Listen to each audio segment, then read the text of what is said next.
Bueno, pues hoy vamos a hablar sobre los millennials. El término millennial es una categoría que de manera general designa a quienes nacieron con la consolidación de la era digital y fueron haciéndose adultos en el cambio de milenio. Frente a lo primero se puede decir que la generación millennial expresa la llamada revolución digital, la cual se sostiene en la idea de que Internet especialmente ha inaugurado otro modelo cultural, caracterizado por una velocidad extrema y por nuevas formas de pensar, sentir, hacer y significar. Esto afecta a todos, pero se encarna con mayor fuerza en los nativos del presente,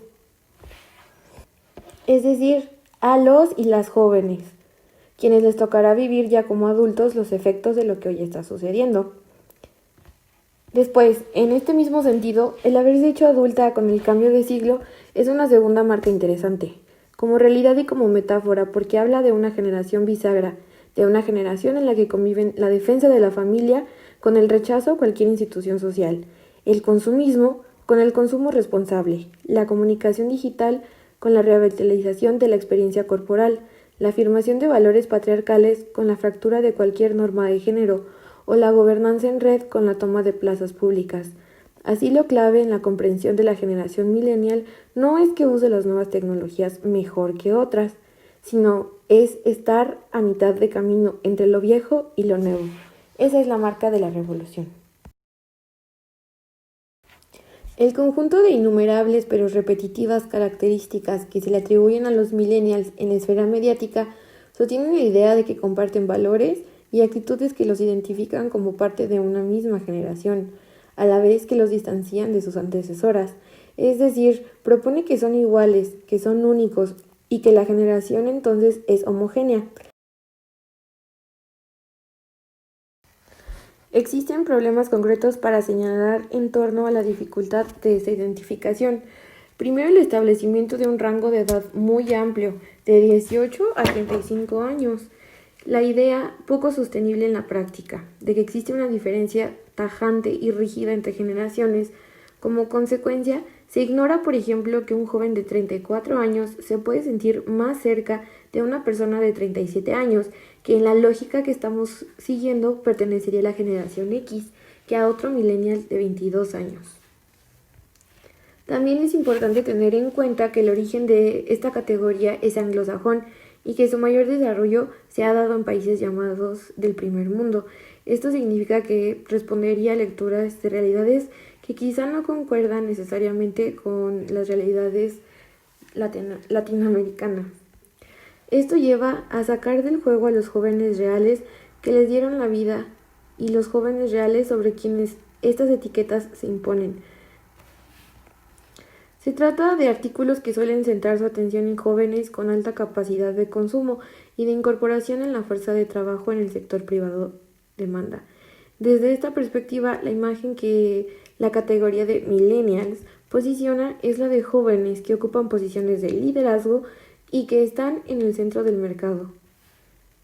Es decir, este término hace muy poca inclusión de jóvenes de bajos ingresos. He aquí solo algunas consideraciones que deberían profundizarse para dar cuenta real del contexto iberoamericano. La dimensión económica señala que los millennials nacieron y crecieron en una época de prosperidad económica, al menos en algunas regiones, en las que las familias dedicaban gran tiempo a sus hijos y, como tenían pocos, asignaban una renta a cada uno, pero esto ha cambiado. Así, aunque durante sus primeros años de existencia disfrutaron de altos niveles de tranquilidad, los millennials han vivido en el recorte del estado de bienestar y la crisis económica, experimentando ahora sus principales efectos como el desempleo y la precarización del trabajo. En la dimensión social, cambios en la priorización de valores y dificultades económicas se han unido para poner en jaque los hitos que definían el modelo tradicional de la adultez: emancipación, independencia, formación en la familia, compra de una vivienda, estabilidad y entre otros. En este marco se ha propuesto el concepto de adulto emergente para mostrar cómo es el camino lineal, se dibuja cada vez con menor claridad.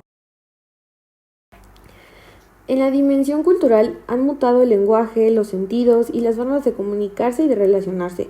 De los primeros videoclips producidos en la década de los 80, pasamos a un mundo en el que cualquiera puede volverse una figura de opinión desde su casa, como youtubers, bloggers o influencers, y la información y los bienes circulan casi sin límites, a diferencia de las personas que cada vez tienen que sortear más muros.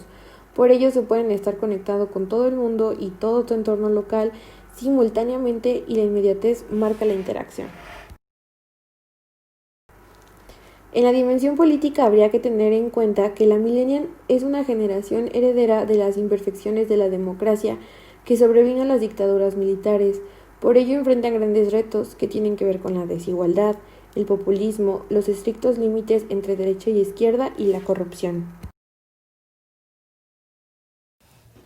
Quizás entonces se puede usar la información disponible no para definir a las personas jóvenes de hoy en día o cómo son, sino para señalar características de contexto y de experiencias relevantes para orientar acciones. Lo más importante que debemos de hacer es evitar los estereotipos y los lugares comunes, ya que no hay ninguna fórmula mágica y la información no solo se puede repetir y repetir. Por ello, es importante consultar las metodologías usadas en los diferentes estudios y diversas fuentes, y sobre todo escuchar a las y a los jóvenes. Gracias.